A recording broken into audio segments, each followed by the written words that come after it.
Senhoras e senhores, esse smartphone aqui é simplesmente o smartphone mais poderoso que eu já testei. Não só pelo desempenho do hardware dele, que é super potente, como você vai ver daqui a pouco, mas você já percebeu aqui nesse módulo de câmera que tem um Hzinho aqui, né? Esse módulo de câmera aqui tem o dedinho da Hasselblad.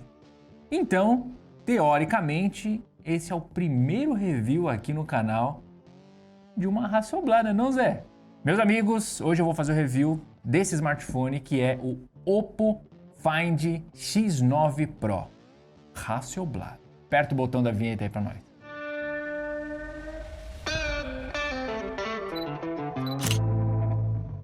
E aí, gente, beleza? Como é que vocês estão? Eu tô bom. Galera, a Oppo me enviou esse smartphone aqui que é o Oppo Find X9 Pro Hasselblad. Porque ele falou, pô, você é um canal de fotografia, você que manja das câmeras aí, ó. Você é a pessoa correta para falar dessas câmeras poderosas do novo Oppo. E se você quiser garantir o seu, vai ter o link aqui na descrição, tá bom? O foco desse smartphone é na fotografia e é no vídeo. Gente, se você tá caindo aqui do nada no canal, porque viu eu testando o smartphone, normalmente sempre chega pessoas que não são da fotografia quando eu testo algum smartphone. Então, oi, tudo bem? Meu nome é Ronaldo, eu tenho o canal 35mm, eu falo de foto, falo de vídeo, testo equipamento fotográfico, esse tipo de coisa. Então, nesse smartphone eu vou fazer o review, vou fazer os testes de desempenho também, vou falar o que eu achei dele, mas o meu foco principal vai ser nas câmeras, tá? Vai estar lá para o final do vídeo esse review um pouco mais técnico sobre as câmeras, certo? Mas vamos começar falando aqui sobre o design, a qualidade desse equipamento. O Oppo Find X9 Pro é um daqueles topo de linha, é um equipamento premium, um smartphone premium. Então você já espera uma coisa, uma construção simplesmente fantástica. Você pega ele na mão, você sente que você está com um topo de linha. Dá para perceber que a Oppo colocou os melhores materiais na construção desse smartphone. Ó, só para você ter uma ideia, na descrição lá do site deles, você tem 3 classificações IP. IP66, 68 e 69. Então, assim, ele tem a classificação máxima de vedação contra água e poeira. Em relação ao design, é inegável que ele é lindo. Essa versão aqui chama titânio aveludado, mas também é meio óbvio que ele lembra bastante um iPhone, né? Dá pra perceber, né? Vamos falar agora sobre o hardware dele e o desempenho. Agora, segura aí no sofá, meu amigo, porque esse bicho aqui é bruto. Então vamos falar do processador dele, que é um MediaTek Dimensity 9500. Eu já testei smartphone com esse processador, não conheço, mas com outros MediaTek, e era os intermediários. Mas esse daqui é completamente diferente, meus amigos, esse aqui é outro nível. A GPU que vem, que é os gráficos, né? Você que joga isso pela GPU, você tá ligado também, né? Então a GPU dele é ARM Mali G1 Ultra, que também é uma GPU do topo de linha. Faz até Ray Tracing, só pra vocês terem uma noção. Tá ligado, Ray Tracing? Então, faz. É bruto, tô falando pra você que é bruto, pô. E como ele tem esse processador super moderno, super poderoso, você tem a NPU, que é a parte do processador dedicado somente para IA. Essa versão que eles enviaram para mim aqui vem equipado com 16 GB de memória RAM, mas dá uma olhada antes de você comprar porque tem outras versões também. E também vem com 512 GB de memória. Você tem uma versão inferior, se não me engano 256, e tem uma versão de 1 TB.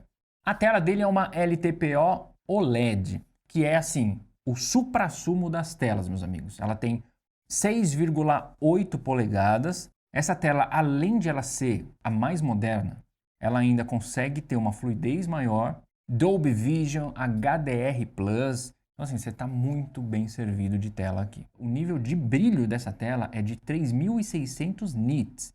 Só para você ter noção do brilho dessa tela. Vou desligar minha luz principal, vou colocar o brilho aqui no máximo e meu vídeo agora está sendo iluminado por uma tela de celular. Mas, tio Ronaldo, e a bateria? E a bateria? Fala da bateria aí. A bateria, meus amigos, tem 7.500 mAh. Você tem carregamento rápido por indução até 50 watts e carregamento rápido também, normal, pelo carregador ali, de 80 watts. Eu vou passar os testes de benchmark para mostrar para vocês. E assim, esse smartphone é um cavalo quando a gente fala de desempenho. Então você vai comprar para jogar, esse tipo de coisa. Meu amigo, você não vai ter problema nenhum porque realmente você está diante de um dos smartphones mais poderosos da atualidade. E ele vem com Android 16, mas ele tem o sistema da Oppo, que é o ColorOS 16. Achei bem interessante, tá? Claro, ele vem com alguns aplicativos ali que você tem que ficar tirando, mas na média é muito bom. Não vi nenhum problema nele de fluidez, esse tipo de coisa. Bom, também com hardware esse daqui vai ser muito difícil, né? Mas ele tem alguns aplicativos ali que são até úteis, tá? Principalmente aqueles de limpeza, eu gostei. Vamos fazer o seguinte. Você tá aqui porque você quer ver a qualidade da câmera. Você quer saber se a Hasselblad colocou o dedinho lá e fez as coisas ficarem diferentes, né? É isso que você quer saber. Então agora vamos começar a testar as câmeras desse smartphone aqui. E vai ser em duas etapas, tá? A primeira etapa eu vou falar sobre a parte povão. O que seria a parte povão? É a pessoa que compra o smartphone, coloca no aplicativo da câmera e só quer apertar e a foto tem que ficar boa. Então esse é o modo povão, que é um modo todo automático. Tanto para foto quanto para vídeo, vamos explorar um pouquinho. E depois a gente vai entrar na parte mais nerd ali, onde a gente vai colocar tudo no manual e começar a extrair a real qualidade de imagem. A primeira câmera, que é a câmera principal, usa um sensor da Sony que é o LYT-828 de 50 megapixels com abertura de f1.5 e é equivalente aí a uma 23mm. Então essa é a sua câmera principal. No vídeo, meus amigos, ele faz 1080 e 4K até 120 fps. Meu Deus, é muita ignorância, não é, Zé? E a Sony, que é a fabricante do sensor, diz que esse sensor chega até 17 stops. Daqui a pouco a gente vê isso daí. E aí a gente vai ter uma ultra wide, que já é um sensor da Samsung, que é o JN1 de 50 megapixels. Tem uma abertura de f2, que é equivalente a 15mm. Já no vídeo aqui, ó, faz 1080 e 4K até 60 fps. Já a lente tele é mais um sensor da Sony. É o LYT600 de 200 megapixels, meus amigos. E ele tem abertura de f2.1 e é equivalente a uma 70mm. Esse daqui, eu sei que a Hasselblad deu uma mexidinha. E na frente a gente tem uma câmera frontal de 50 megapixels. Esse eu não achei informação de qual sensor é. Com abertura de f2 e é equivalente a uma 21mm. Faz 1080 e 4K até 60 fps. E, gente, todas essas câmeras que eu acabei de descrever para vocês faz arquivo em log. É, arquivo em log, meus amigos. E você consegue ainda aplicar um zoom digital de até 120 vezes. Mas olha só que interessante, a Oppo junto com a Hasselblad desenvolveu uma telefoto. Então você tem um sistema da Hasselblad aí dentro que você ativa, encaixa essa telefoto e aí você vai ter o zoom, em vez de ser 3x, você passa a ter um zoom óptico de até 10x. Infelizmente eles não incluíram isso aqui no kit para eu mostrar para vocês, que seria muito legal, né? Primeiro, você tem que entender uma coisa, mas a maioria dos casos não é aquela brand de fotografia que desenvolveu a câmera e nem o sensor, né? Você vai ver que não é. Normalmente, essas brands de fotografia, o que elas fazem é criar um sistema, trazer a cara delas, mexer em cor, esse tipo de coisa. Nesse caso aqui, a Hasselblad contribuiu com a expertise nas cores, processamento da imagem e o software. Então você vai ver que no software tem coisas da Hasselblad, assim como vai ter alguns filtros que já é de praxe, né? Você vai mudando ali aquelas simulações que a galera gosta bastante.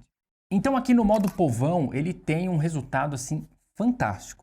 Fantástico por vários motivos. Primeiro, que a fotografia dele realmente parece uma fotografia real. O dedinho da Hasselblad em mexer nas cores faz com que tudo pareça mais uma fotografia do que pós-processamento exagerado por IA ou cores surreais. Então, quando você fotografa com ele, além de ele ser rápido, você tem uma foto real. Isso é muito bacana. Por mais que exista o pós-processamento, as três câmeras têm um ótimo rendimento. Tanto na correção de exposição, até naquelas cenas um pouquinho mais estranhas. Agora, a câmera frontal não consegue acompanhar, não tem o mesmo desempenho. Infelizmente, ela é, podemos dizer assim, ela é um pouquinho mais old school nesse sentido. Também, assim, ela tem menos dynamic range, então na hora de consertar a exposição, dependendo da cena, ela estoura um pouquinho mais. Se você aplica o modo HDR para ter uma faixa dinâmica um pouco maior, soa falso. Agora, as câmeras traseiras, nada disso acontece. E você tem esse zoom de 120x, que é um zoom digital. Olha, normalmente isso fica uma porcaria, né? Mas olha nesse aqui é surpreendentemente bom, porque ele faz um pós-processamento ali, talvez seja por IA, que no final, quando a foto está pronta, fica muito bom. É um pouco difícil de fotografar, porque né, fica meio que mexendo as coisas assim, mas quando você consegue, olha, é muito interessante. E aí você tem o modo Hasselblad High Resolution. Olha, que é interessante, claro, não é para todo momento, mas aí você vai liberar aqueles 200 megapixels da câmera 3x. E nisso, o que você vai ganhar usando esse modo? Mais detalhes, gente. É só isso. E você vai ter um arquivo aí que chegou a quase 60 megabytes. E ela tem o modo Expand. Esse aqui é o modo que agrada a todos os fotógrafos, né? Porque faz aquela conexão com a fotografia clássica que a gente está acostumado. Esse daí é o modo de panorâmica, só que puxando a referência da Hasselblad, da câmera que eles tinham lá. E você consegue escolher alguns filtros, que são filmes, né? Você vai colocando ali, vai mudando a linguagem. Até na hora que você faz a captura da imagem tem uma animação diferente.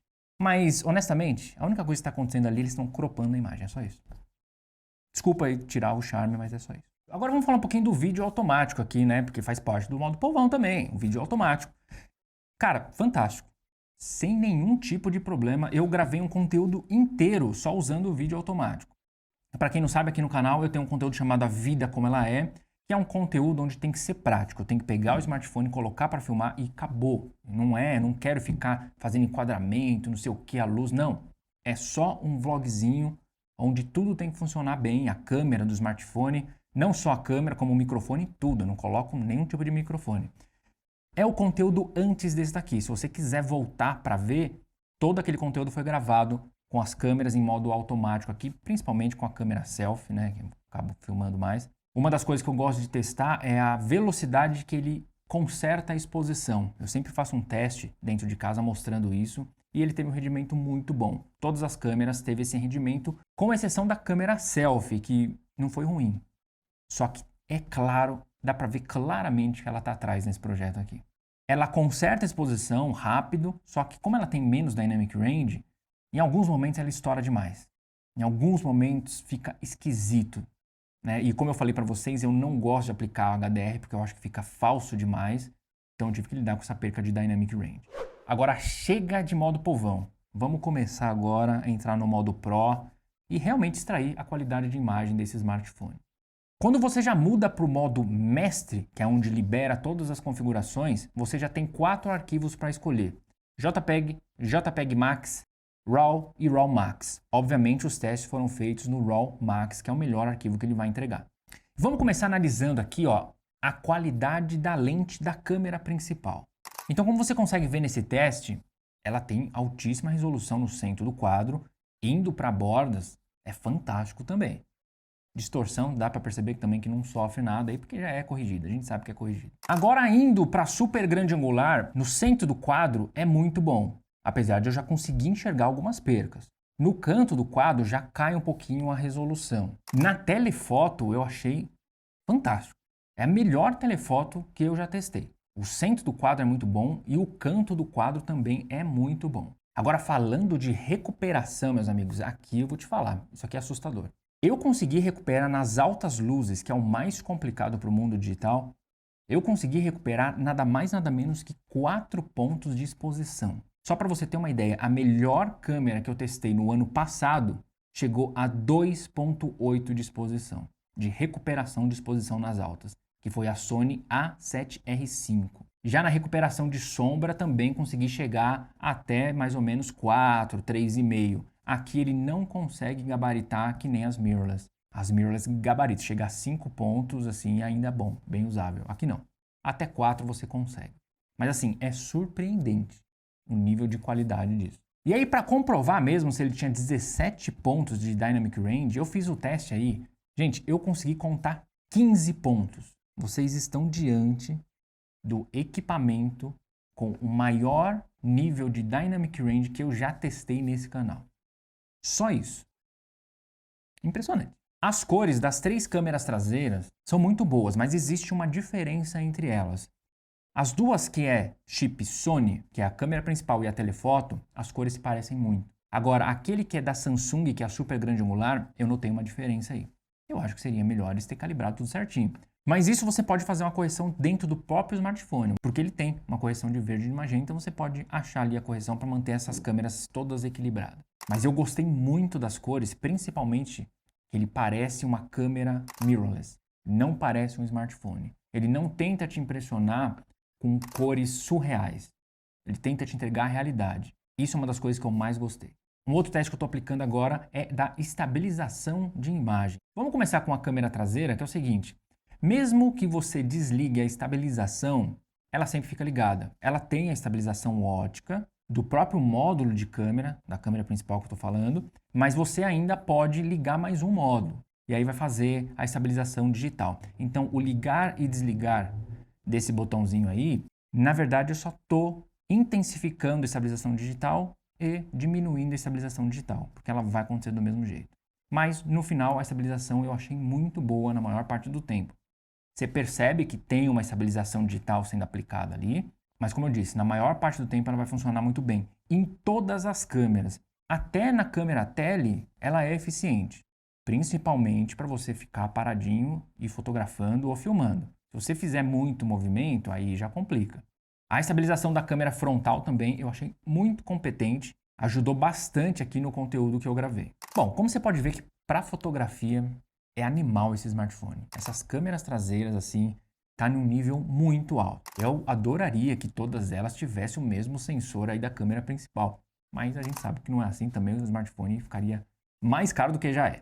Mas quem sabe um dia. Mas agora vamos falar do vídeo. Como eu falei para vocês, todas as câmeras ele faz em log. E meus amigos do céu, isso aqui é uma ferramenta absurda para você trabalhar. Cara, a qualidade, principalmente do sensor principal, é um absurdo. Eu fiz uns takes assim que eu olhava e falava, mano, não é possível. Além de ser bom, você tem aquele super dynamic range que eu acabei de falar para vocês. Então você consegue fazer uma color até um pouco mais pesada, se você quiser. Cara, é simplesmente fantástico. Eu coloquei ele aqui no meu dia a dia de produção de conteúdo. E olha, são imagens assim pesadíssimas. Então você tem um arquivo muito bom de vídeo, muito acima da média, cara. Muito. Esse daqui é o Oppo Find X9 Pro. Deixa nos comentários o que você achou. Você compraria um Oppo desse daqui? Então é isso, meus amigos. Não esquece de se inscrever no canal. Deixa aquele joinha. Levanta a sua mão aqui, ó. E fui!